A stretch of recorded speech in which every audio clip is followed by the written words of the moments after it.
Yüce Allah'a hamdolsun. Bu makamın hakkını verebilmeyi nasip etsin. Amin.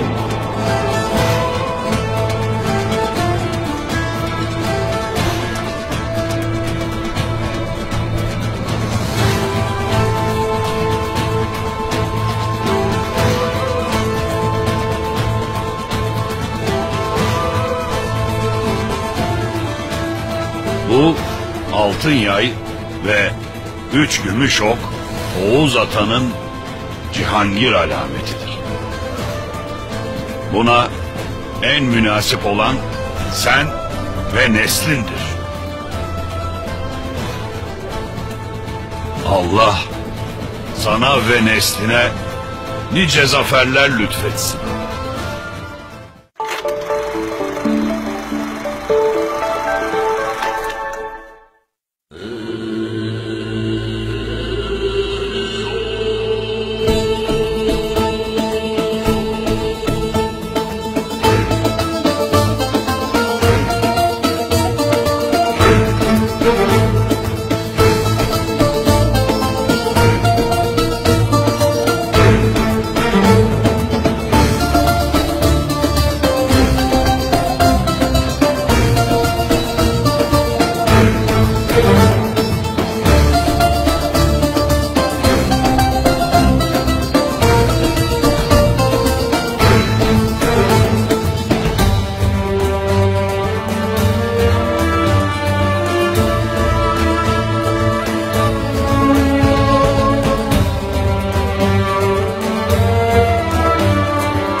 Vaktiyle Sultan Alaaddin, Moğol istilasına karşı koyabilmek için gizli bir hazırlık tertip etmişti.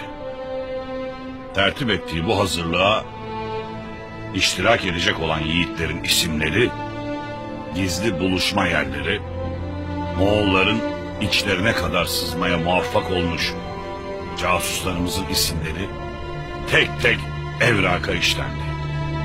Sarayda gizli bir yerde, gizli bir sandığın içine saklandı. Bahsettiğimiz bu sandığın içerisinde Türk'ün devlet mefkuresini ayakta tutacak olan beylerin, ahilerin ve devlet erkanının isimleri ve vazifeleri yazmaktadır. Maalesef saraydaki gizli sandığın da, gizli odanın da yerini Moğollar öğrenmiş. Odanın ahvalinden mesul olan devlet erkanını da katletmişler. Bu bir felaket. Buna engel olunmalıdır. Bu bir ihanettir. Derhal buna mani olunmalıdır.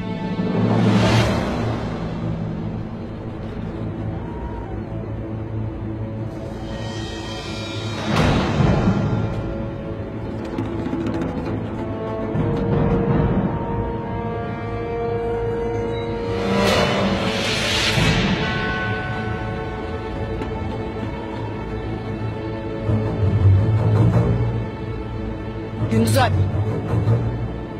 Bırak babamı. Sakın bana bir şey demeyesin hatun. Vakti gelince o yalanların bedelini ödetmesini de iyi bilirim. Gündüz Alp. Baban seni kendi gibi devletine sadık bir alp olarak yetiştirmemiş evlat. Sen devletin vazifeli beyine kılıç çekecek kadar yoldan çıkmışsın. Sen devlete sadakatten ne anlarsın ihtiyar? Sen ancak Moğolların çizmesini yalarsın. Gündüz! Abi! Ne bu obadan, ne de bir başka obadan Ertuğrul Bey'imiz gelmeden vergi toplamanıza müsaade etmeyeceğim. Haddini bil genç oğlan.